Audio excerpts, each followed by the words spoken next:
All right. So can you tell me what exactly the main function is of the transit police? Yeah, sure. The transit police officers, what we do is we secure the safety and the security of SEPTA's passengers on all of their modes of transportation, trolleys, trains, the buses, jurisdiction within about 5 counties and 3 states, I believe. Oh, okay.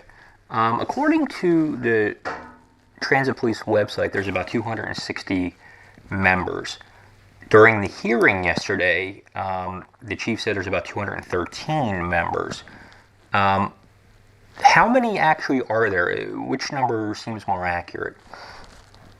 Well, when you talk about sworn personnel, and that's actual police officers, the number would be closer to 213, but his number and my number, they're going to vary a little bit because my number is just actual officers with the rank of police officer, whereas his 213, I'm going to assume, you'd have to ask him to be certain, but I'm going to assume his 213 is inclusive of supervisors all the way up to including himself, inspectors, lieutenants, those supervisors who aren't out on patrol, and therefore when I'm giving my numbers to city council, I'm talking about people who are out here boots on the ground on the street, and you got roughly 165 in terms of patrol officers.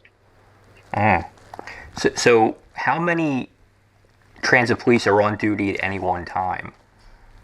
Yeah, what we have is 3 different shifts that were split up over here. So we have our what we call our A tour, which is 11 p.m. to 7 a.m. generally speaking, 7 a.m. to 3 p.m., which is B tour, and then our C tour, which is 3 p.m. to 11 p.m. And the first 2 shifts are split evenly. We kind of, unfortunately, run with a skeleton crew overnight because we're so short. But I would say, I can just give you an example. The day of the hearing, I had pulled the numbers of the exact amount of officers that was on the street. And I believe for the morning shift, which was 7 a.m. to 3 p.m., we had about 33 officers. And for the evening shift, which was 3 p.m. to 11 p.m., we had about 29 officers. And typically on that overnight shift, you're going to have even less than that, typically somewhere between 10 and 15. So, and this is one of the things that really surprised me. We're talking at most on Monday, 33 officers. That's correct. And that's for the entire area SEPTA covers. So not just correct. Philadelphia, but Delaware County, Montgomery County, Chester County, Bucks County. Yeah, that's correct. You're talking about 5 counties, to my knowledge, and you're touching, different parts of 3 different states, and you're patrolling with 33 officers and maybe 5 vehicles at most.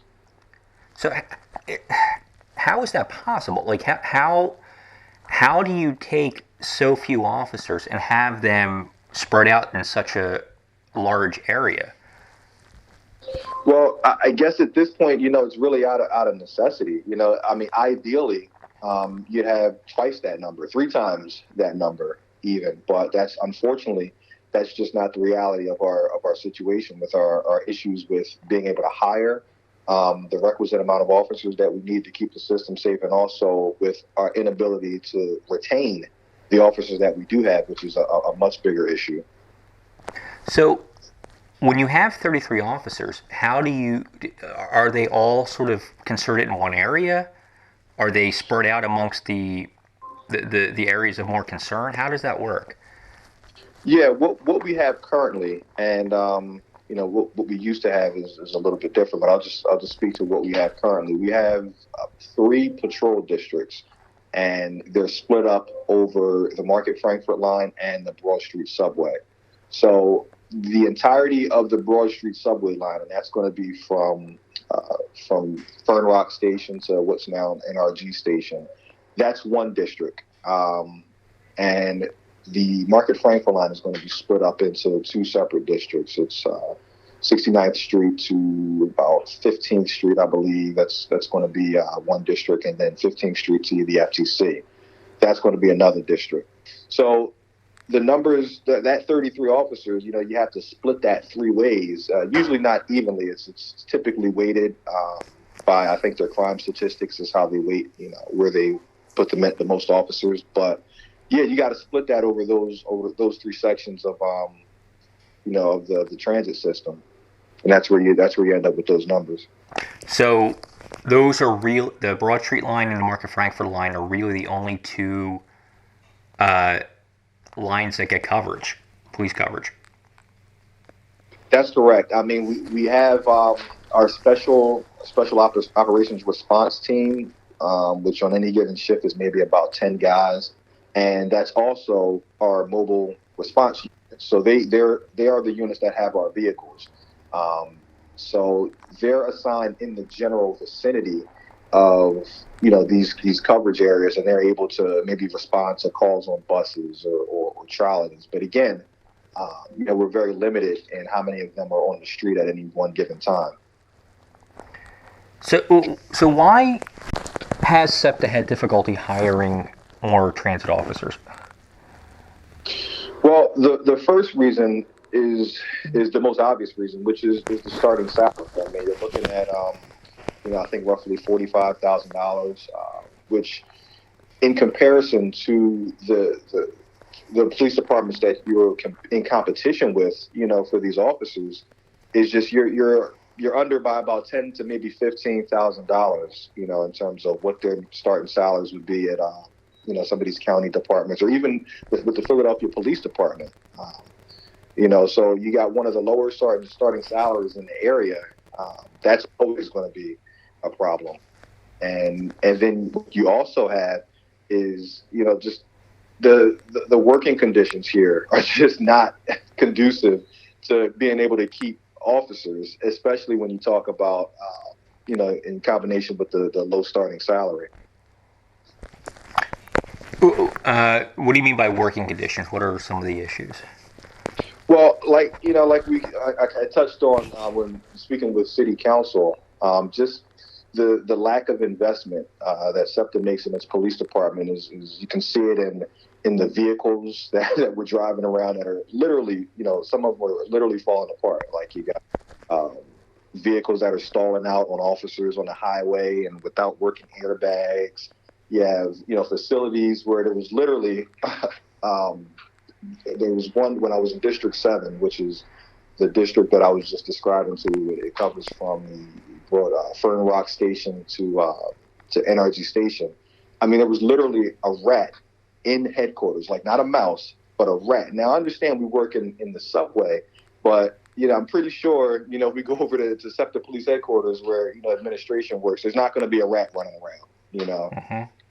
And I'm pretty sure if you go to most of these local area departments, that's not something that you're going to see. I mean, and it's not the type of working environment, as I said, that's conducive to having people want to, have this to continue to be a place where they want to work. Yeah.